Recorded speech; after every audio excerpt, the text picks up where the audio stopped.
श्री कृष्ण स्पष्ट कहते हैं, जीवन में कोई भी कर्म छोटा या बड़ा नहीं होता, उसे करने की भावना उसे पवित्र या अपवित्र बनाती है।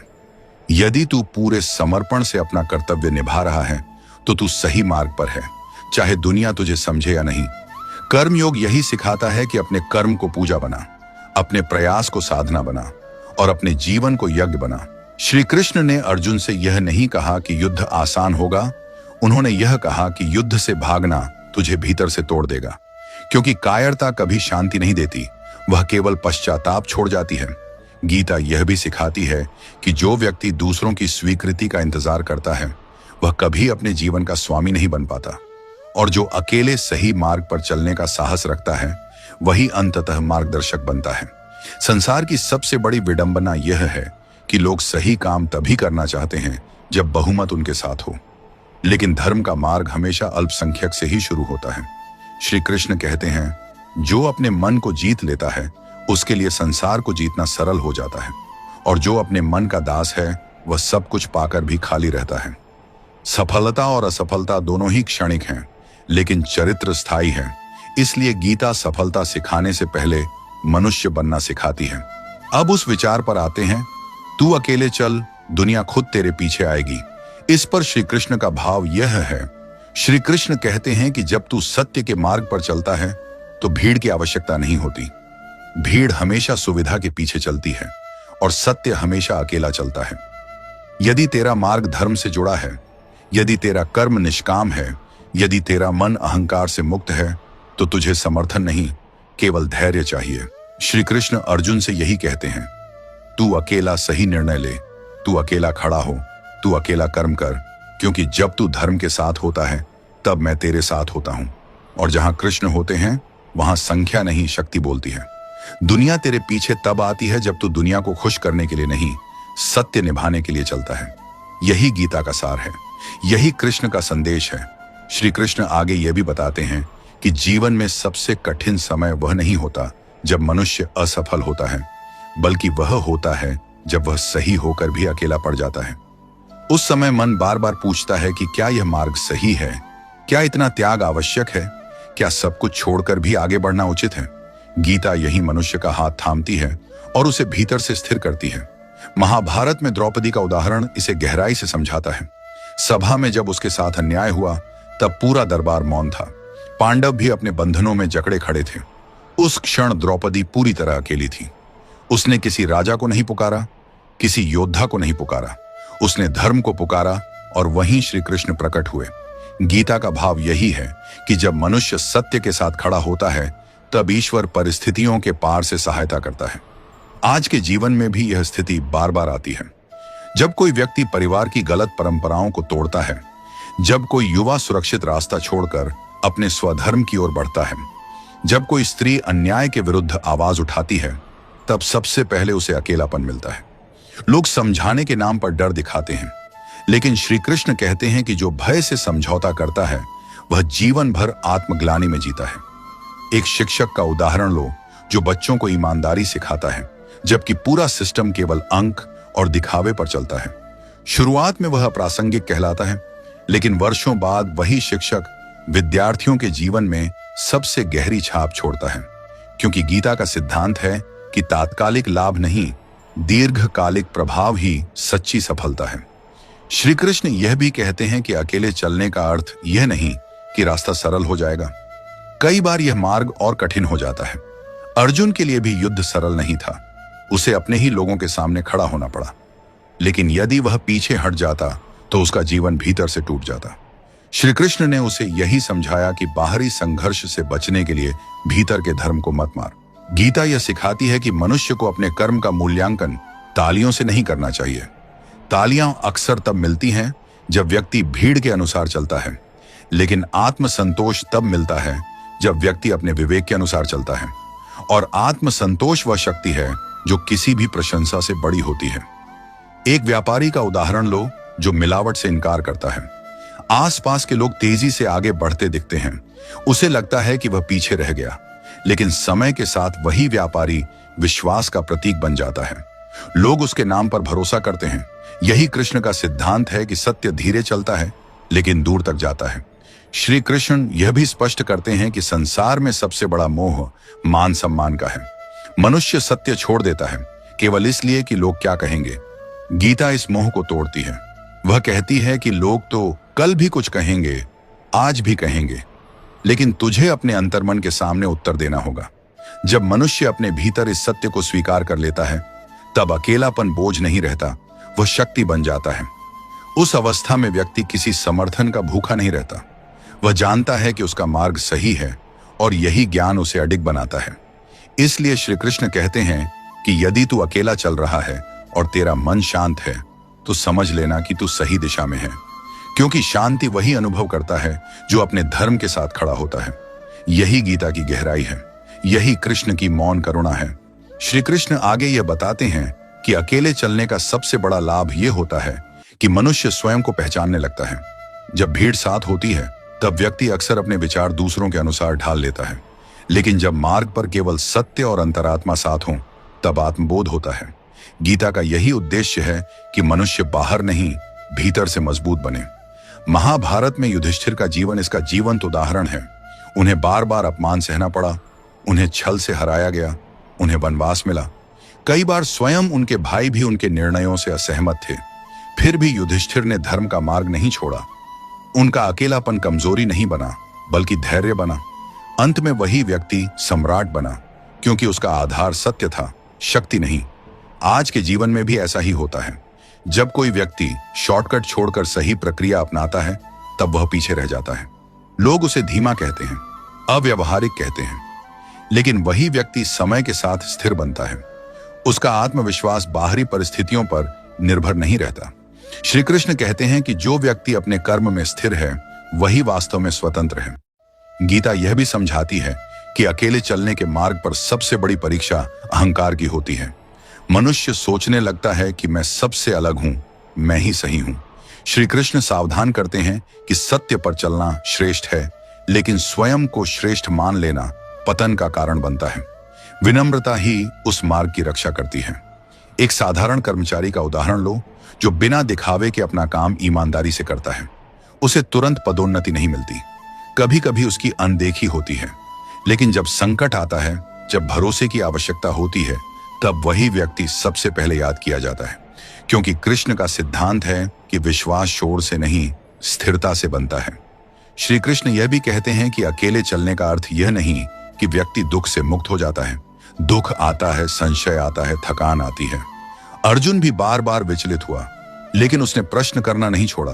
गीता सिखाती है कि प्रश्न करना कमजोरी नहीं है, प्रश्न करना जागरूकता है, लेकिन निर्णय अंत में धर्म के अनुसार होना चाहिए। एक माता का उदाहरण लो, जो अपने बच्चों को संस्कार देना चाहती है, जबकि पूरा समाज केवल प्रतिस्पर्धा सिखा रहा है। उसे कहा जाता है कि यह समय के साथ नहीं चल रही, लेकिन वही संस्कार आगे चलकर बच्चों का सबसे बड़ा सहारा बनते हैं।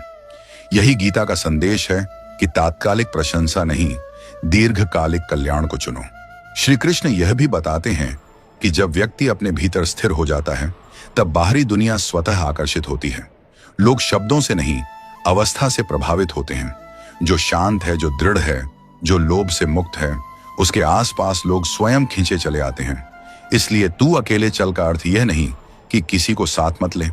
इसका अर्थ है कि यदि साथ छूट भी जाए, तब भी मार्ग मत छोड़, क्योंकि जो व्यक्ति अपने धर्म के साथ चलता है, उसके पीछे एक दिन वही लोग खड़े होते हैं जो कभी उसे अकेला छोड़ गए थे। यही श्री कृष्ण की गूढ़ शिक्षा है, यही गीता का मौन आशीर्वाद है। श्री कृष्ण आगे यह भी स्पष्ट करते हैं कि जीवन में कई बार ऐसा समय आता है जब मनुष्य सही होने के बावजूद थक जाता है। उसे लगता है कि वह लगातार दे रहा है, सह रहा है, समझ रहा है, फिर भी परिणाम नहीं दिख रहा। ऐसे समय में गीता मनुष्य को यह स्मरण कराती है कि हर कर्म का फल तुरंत नहीं मिलता। कुछ कर्म मनुष्य के चरित्र में फलते हैं और वही फल सबसे मूल्यवान होते हैं। महाभारत में पांडवों के अज्ञातवास को देखो। वे राजा थे, फिर भी उन्हें सेवक बनकर रहना पड़ा। उन्हें अपमान सहना पड़ा, अपनी पहचान छिपानी पड़ी। यदि वे उस समय अधैर्य में आ जाते तो पूरा उद्देश्य नष्ट हो जाता, लेकिन उन्होंने धैर्य रखा। श्री कृष्ण ने उन्हें यह नहीं कहा कि यह अन्याय है और इससे भागो, बल्कि यह समझाया कि यह समय तुम्हें भीतर से मजबूत बनाने आया है। यही कारण था कि अज्ञातवास के बाद वे पहले से अधिक स्थिर और सजग थे। आज के समय में एक विद्यार्थी का उदाहरण लो जो ईमानदारी से पढ़ाई करता है, जबकि आसपास के लोग शॉर्टकट अपनाकर आगे निकलते दिखते हैं। उसे लगता है कि वह पीछे रह गया है, लेकिन जब जीवन की असली परीक्षाएं आती हैं, तब वही विद्यार्थी आत्मविश्वास के साथ खड़ा रहता है। श्री कृष्ण कहते हैं कि गीता केवल परीक्षा पास करने का नहीं, जीवन पास करने का ज्ञान देती है। गीता यह भी सिखाती है कि अकेले चलने के मार्ग पर सबसे बड़ा शत्रु निराशा होती है। जब मनुष्य निराश होता है, तब वह अपने ही प्रयासों को व्यर्थ समझने लगता है। श्री कृष्ण निराशा को तमस कहते हैं। वे कहते हैं कि तमस में लिया गया कोई भी निर्णय मनुष्य को नीचे गिराता है। इसलिए जब मन भारी हो, तब निर्णय मत लो, केवल कर्म करते रहो। एक डॉक्टर का उदाहरण लो जो पूरी निष्ठा से रोगी का इलाज करता है, भले ही सामने से कृतज्ञता न मिले। कई बार रोगी ठीक होकर डॉक्टर को भूल जाता है, लेकिन डॉक्टर का धर्म उपचार करना है, प्रशंसा पाना नहीं। यही गीता का कर्मयोग है। जब कर्म पूजा बन जाता है, तब थकान भी अर्थपूर्ण लगने लगती है। श्री कृष्ण यह भी कहते हैं कि जो व्यक्ति अकेले चलने से डरता है, वह भीतर से अभी परिपक्व नहीं हुआ है, क्योंकि परिपक्वता का अर्थ है स्वयं के साथ रह पाने की क्षमता।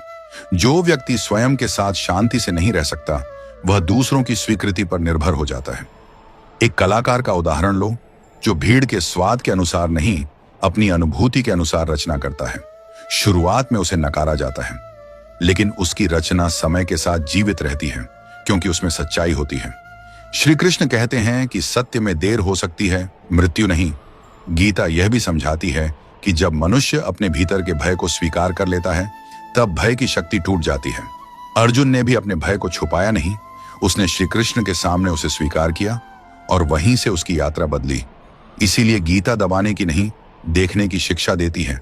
अंततः श्री कृष्ण यही कहते हैं कि यदि तेरा मार्ग कठिन है, तो यह इस बात का संकेत है कि तू साधारण नहीं बन रहा, क्योंकि साधारण मार्ग भीड़ में होते हैं। धर्म का मार्ग हमेशा चुपचाप आगे बढ़ता है। इसलिए जब थकान आए, तब रुकना मत। जब अकेलापन आए, तब घबराना मत, क्योंकि जो अकेले चलना सीख लेता है, वही संसार का पथ प्रदर्शक बनता है। यही कृष्ण की करुणा है, यही गीता की गहराई है। श्री कृष्ण आगे यह भी समझाते हैं कि अकेले चलने का सबसे सूक्ष्म अर्थ यह है कि मनुष्य अपने निर्णयों की पूरी जिम्मेदारी स्वयं ले। जब निर्णय गलत हो जाता है, तब वह दूसरों को दोष न दे, और जब निर्णय सही हो, तब अहंकार न करे। गीता आत्मनिर्भरता नहीं, आत्म जिम्मेदारी सिखाती है। महाभारत में अभिमन्यु का उदाहरण बहुत गहरा है। उसे चक्रव्यूह में प्रवेश करना आता था, बाहर निकलना नहीं। फिर भी उसने युद्ध भूमि से पीछे हटने का मार्ग नहीं चुना। वह जानता था कि मार्ग कठिन है, शायद अंत भी कठिन होगा। फिर भी उसने अपने कर्तव्य से मुंह नहीं मोड़ा। श्री कृष्ण यह नहीं कहते कि उसका अंत आदर्श था, लेकिन यह अवश्य कहते हैं कि उसका साहस धर्म से जुड़ा था। गीता सिखाती है कि कभी कभी धर्म का मूल्य परिणाम नहीं, निष्ठा होती है। आज के जीवन में एक साधारण उदाहरण लो। कोई व्यक्ति गलत सिस्टम के विरुद्ध आवाज उठाता है, उसे धमकियां मिलती हैं, उसका अकेलापन बढ़ता है, लेकिन वह जानता है कि चुप रहना आत्मा से विश्वासघात होगा। ऐसे लोग अक्सर तत्काल सफल नहीं होते, लेकिन वे समाज की दिशा बदलते हैं। श्री कृष्ण कहते हैं कि इतिहास शोर मचाने वालों से नहीं, मौन सहने वालों से बनता है। गीता यह भी बताती है कि अकेले चलने के मार्ग पर मनुष्य को सबसे अधिक परीक्षा तब होती है जब पुराने संबंध उसे रोकने लगते हैं। परिवार, मित्र, समाज सब अपनी सुविधा के अनुसार सलाह देते हैं, लेकिन श्री कृष्ण स्पष्ट कहते हैं कि जो संबंध धर्म के विरुद्ध खड़े हों, वे संबंध नहीं, बंधन बन जाते हैं। एक पिता का उदाहरण लो जो अपने बच्चे को ईमानदारी सिखाता है, जबकि आसपास लोग केवल सफलता की बात करते हैं। उसे कहा जाता है कि वह व्यावहारिक नहीं है, लेकिन वही बच्चा आगे चलकर किसी भी परिस्थिति में स्वयं को खोता नहीं। यही गीता का उद्देश्य है कि मनुष्य परिस्थितियों से बड़ा बने। श्री कृष्ण यह भी कहते हैं कि अकेले चलने का अर्थ यह नहीं कि मनुष्य कठोर बन जाए। करुणा और धर्म साथ चलते हैं। अर्जुन ने युद्ध किया, लेकिन बिना द्वेष के। उसने कर्तव्य निभाया, लेकिन घृणा नहीं पाली। यही संतुलन गीता सिखाती है। एक न्यायाधीश का उदाहरण लो जो दबाव में आकर गलत निर्णय नहीं देता। उसे आलोचना सहनी पड़ती है, अकेलापन झेलना पड़ता है, लेकिन उसका निर्णय आने वाली पीढ़ियों के लिए न्याय की नींव बनता है। श्री कृष्ण कहते हैं कि धर्म का प्रभाव तुरंत नहीं दिखता, लेकिन वह दूर तक जाता है। गीता यह भी समझाती है कि जब मनुष्य भीतर से स्थिर हो जाता है, तब बाहरी समर्थन अपने आप आने लगता है। लोग उस व्यक्ति पर भरोसा करने लगते हैं जो झुकता नहीं, बिकता नहीं, डरता नहीं। यही कारण है कि सच्चे मार्गदर्शक पहले अकेले होते हैं, बाद में प्रेरणा बनते हैं। इसीलिए श्री कृष्ण कहते हैं कि यदि तू अकेला है तो इसे अभिशाप मत समझ, इसे साधना समझ, क्योंकि यही साधना तुझे उस अवस्था तक ले जाएगी जहां तू स्वयं के लिए दीपक बन जाएगा। यही कृष्ण का मौन उपदेश है, यही गीता का जीवन सत्य है। श्री कृष्ण आगे यह भी बताते हैं कि अकेले चलने का मार्ग व्यक्ति को भीतर से इतना स्पष्ट बना देता है कि वह भ्रम और सत्य के बीच अंतर पहचानने लगता है। जब मनुष्य भीड़ में होता है तब वह कई बार दूसरों के विचारों को अपना समझ लेता है, लेकिन जब वह अकेला होता है तब उसे अपने विचारों की परीक्षा करनी पड़ती है। गीता इसी परीक्षा को जीवन की सबसे बड़ी साधना मानती है। महाभारत में भीष्म पितामह का उदाहरण इस सत्य को दिखाता है। उन्होंने आजीवन व्रत निभाया, राज्य के प्रति निष्ठा रखी, लेकिन अंत में स्वयं स्वीकार किया कि केवल प्रतिज्ञा का पालन ही पर्याप्त नहीं, धर्म की समझ भी आवश्यक है। भीष्म शरशैया पर पड़े हुए थे, चारों ओर युद्ध समाप्त हो चुका था, फिर भी वे एकांत में आत्ममंथन कर रहे थे। यह एकांत उन्हें तोड़ नहीं रहा था, बल्कि उन्हें सत्य के और निकट ले जा रहा था। श्री कृष्ण यही सिखाते हैं कि अकेलापन तब सार्थक होता है जब वह आत्मचिंतन बन जाए। आज के जीवन में भी यह स्पष्ट दिखाई देता है। जब कोई व्यक्ति भीड़ के शोर से दूर होकर अपने लक्ष्य पर काम करता है, तब वह दूसरों की तुलना छोड़ देता है। एक लेखक जो तुरंत प्रसिद्धि नहीं चाहता, बल्कि अपने विचारों को ईमानदारी से शब्द देता है, वह शुरुआत में अनदेखा हो सकता है, लेकिन उसकी रचनाएं समय के साथ लोगों के जीवन को छूती हैं। श्री कृष्ण कहते हैं कि जो भीतर से सच्चा है, उसका प्रभाव देर से आता है पर गहरा होता है। गीता यह भी सिखाती है कि अकेले चलने का मार्ग मनुष्य को सहनशील बनाता है। जब व्यक्ति प्रशंसा के बिना भी कर्म करता है, तब उसका कर्म शुद्ध होता है। अर्जुन को भी यह समझाया गया कि युद्ध के बाद लोग उसे महान कहें या क्रूर, इससे उसका कर्तव्य नहीं बदलता। उसका कर्म धर्म से जुड़ा होना चाहिए, जनमत से नहीं। एक समाज सेवी का उदाहरण लो जो बिना प्रचार के काम करता है। उसे मंच नहीं मिलता, अखबार में नाम नहीं छपता, लेकिन जिनके जीवन में उसने परिवर्तन किया, उनके लिए वह आशा बन जाता है। श्री कृष्ण कहते हैं कि सच्चा कर्म शोर नहीं करता, वह परिणाम में बोलता है। श्री कृष्ण यह भी स्पष्ट करते हैं कि अकेले चलने से मनुष्य अपने भय से साक्षात्कार करता है। भय असफलता का नहीं होता, भय अकेले पड़ जाने का होता है। लेकिन जब व्यक्ति इस भय को पार कर लेता है, तब उसे किसी की स्वीकृति की आवश्यकता नहीं रहती। गीता कहती है कि निर्भयता आत्मा का स्वभाव है, भय अर्जित किया हुआ है। एक उद्यमी का उदाहरण लो जो नैतिक मूल्यों के साथ व्यापार शुरू करता है। शुरुआत में उसे नुकसान उठाना पड़ता है। लोग कहते हैं कि यह तरीका नहीं चलेगा, लेकिन वही उद्यमी धीरे धीरे भरोसे का प्रतीक बन जाता है। ग्राहक उसके पास इसलिए आते हैं क्योंकि वे जानते हैं कि यहां छल नहीं होगा। यही गीता का कर्मफल सिद्धांत है। श्री कृष्ण यह भी बताते हैं कि जब मनुष्य अपने भीतर स्थिर हो जाता है, तब अकेलापन समाप्त हो जाता है। वह जहां भी होता है अपने साथ होता है, उसे किसी बाहरी सहारे की आवश्यकता नहीं रहती। यही अवस्था आत्मस्थित कहलाती है। इसलिए श्री कृष्ण कहते हैं कि यदि तू अकेले चल रहा है और तुझे भीतर शांति मिल रही है, तो समझ ले कि तू गीता के मार्ग पर है, क्योंकि शांति किसी समझौते से नहीं आती, वह केवल सत्य से आती है। यही गीता का मौन प्रकाश है, यही कृष्ण की शाश्वत वाणी है। श्री कृष्ण आगे यह भी बताते हैं कि अकेले चलने का मार्ग मनुष्य को समय का सही मूल्य समझाता है। जो व्यक्ति भीड़ के पीछे चलता है, वह वर्तमान में नहीं जीता, वह केवल दूसरों की गति देखता रहता है। लेकिन जो अकेले अपने धर्म पर चलता है, वह हर क्षण को साधना बना लेता है। गीता कहती है कि समय सबसे बड़ा शिक्षक है और धैर्य उसका पहला पाठ है। महाभारत में एकलव्य का उदाहरण बहुत गहरा है। उसे शिक्षा नहीं मिली, गुरु ने स्वीकार नहीं किया, समाज ने अवसर नहीं दिया, फिर भी उसने हार नहीं मानी। उसने स्वयं को ही अपना गुरु बनाया और निरंतर अभ्यास किया। उसका मार्ग अकेला था, कठिन था, लेकिन उसकी निष्ठा अडिग थी। श्री कृष्ण यहां यह नहीं कहते कि उसके साथ हुआ अन्याय उचित था, लेकिन यह अवश्य सिखाते हैं कि परिस्थितियां किसी के संकल्प को सीमित नहीं कर सकती। जो व्यक्ति भीतर से सीखने को तैयार हो, वह कभी खाली नहीं रहता। आज के जीवन में भी ऐसा ही होता है।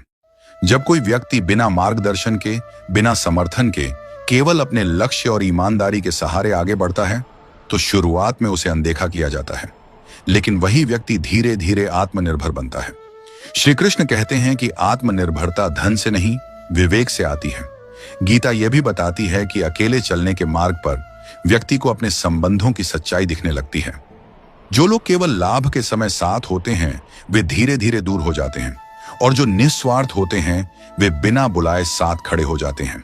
यह छंटनी कष्टदायक होती है लेकिन आवश्यक होती है। श्री कृष्ण कहते हैं कि शुद्धता बिना त्याग के संभव नहीं। एक कर्मचारी का उदाहरण लो जो गलत आदेश मानने से मना कर देता है। उसे कहा जाता है कि वह टीम प्लेयर नहीं है। कुछ लोग उससे दूरी बना लेते हैं, लेकिन जब संकट आता है तब वही व्यक्ति भरोसे का आधार बनता है, क्योंकि उसने सुविधा नहीं, सिद्धांत चुना था। श्री कृष्ण यह भी स्पष्ट करते हैं कि अकेले चलने का मार्ग व्यक्ति को मौन की शक्ति सिखाता है। हर बात का उत्तर शब्दों से देना आवश्यक नहीं होता। कई बार मौन सबसे प्रभावी उत्तर होता है। गीता में श्री कृष्ण कई बार मौन रहते हैं, क्योंकि वे जानते हैं कि हर प्रश्न का उत्तर तुरंत नहीं दिया जाता, कुछ उत्तर समय देता है। एक साधक का उदाहरण लो जो बिना दिखावे के साधना करता है। लोग उसे साधारण समझते हैं, लेकिन उसकी उपस्थिति ही शांति फैलाती है। श्री कृष्ण कहते हैं कि जो व्यक्ति स्वयं शांत है वह दूसरों को भी शांत करता है। गीता यह भी सिखाती है कि अकेले चलने का अर्थ यह नहीं कि मनुष्य कठोर बन जाए, बल्कि वह और अधिक संवेदनशील बनता है, क्योंकि जिसने अकेलापन झेला है वह दूसरों के दर्द को बेहतर समझता है। अर्जुन ने युद्ध किया, लेकिन युद्ध के बाद उसका हृदय करुणा से भरा था। एक समाज में जब कोई व्यक्ति बिना अपेक्षा के सेवा करता है तो शुरुआत में उसे महत्व नहीं दिया जाता, लेकिन वही व्यक्ति धीरे धीरे भरोसे और आदर का पात्र बनता है। श्री कृष्ण कहते हैं कि सेवा का फल सम्मान नहीं, शांति है। अंततः गीता यह सिखाती है कि जो व्यक्ति अकेले चलना सीख लेता है वह किसी भी परिस्थिति में टूटता नहीं। वह जानता है कि मार्ग कठिन है लेकिन सही है, और सही मार्ग पर चलने वाला व्यक्ति कभी सच में अकेला नहीं होता, क्योंकि जहां धर्म होता है वहां कृष्ण होते हैं। श्री कृष्ण आगे यह भी बताते हैं कि अकेले चलने का मार्ग मनुष्य को अस्वीकार करना सिखाता है। संसार हर समय सब कुछ स्वीकार करने का दबाव बनाता है, चाहे वह विचार हो, मूल्य हो या गलत समझौते। लेकिन गीता सिखाती है कि जो व्यक्ति हर बात पर हां कह देता है वह धीरे धीरे स्वयं को खो देता है। अकेले चलने का अर्थ है जहां धर्म की सीमा टूटती हो वहां विनम्र लेकिन दृढ़ होकर ना कहना। तो दोस्तों, वीडियो पसंद आया तो वीडियो को लाइक और चैनल को सब्सक्राइब करके कमेंट में जय श्री कृष्ण जरूर लिखना।